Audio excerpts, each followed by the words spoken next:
Photoshop 2021 came out with a new filter called Neural Filters. In this, there's lots of different options. I'm just going to talk about one of the beta filters. What's really neat is that it automatically picks out all the faces that are in your image. Now, when you first are using this, it actually has, like, you have to download from the cloud. It only takes a few seconds. And over here in this box, you can pick which face you want to make the alterations to. And I'm just going to choose the facial age just to smooth out any wrinkles. All right, so there it is. And I only had it at -3, so it's pretty big difference. But what I don't like, and you can already see it right here, is that you can see the edge where the filter starts and stops. Now you do have the feathering option here, which helps a little bit, but it still gives that very stark change from where the filter wasn't to where the filter is.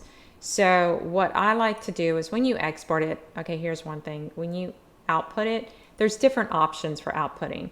If you put it to the current layer, it's going to save it as that one layer. If you do a duplicate layer, it's going to keep your original image, and then it's going to create the image that you see right here.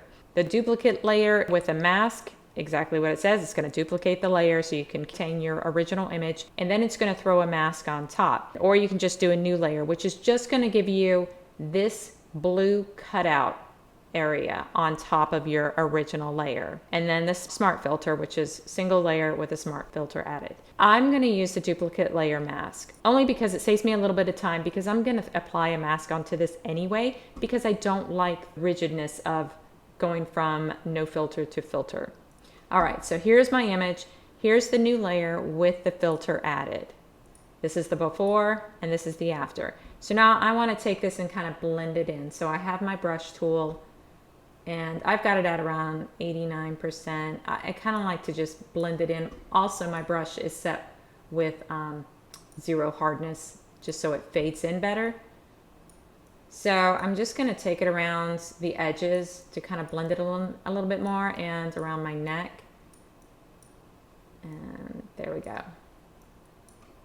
So I think that looks pretty good. I think they did a pretty good job with the, this filter. Some of the other ones are more for fun, I think, than for actually using to clean up an image. But overall, I like it.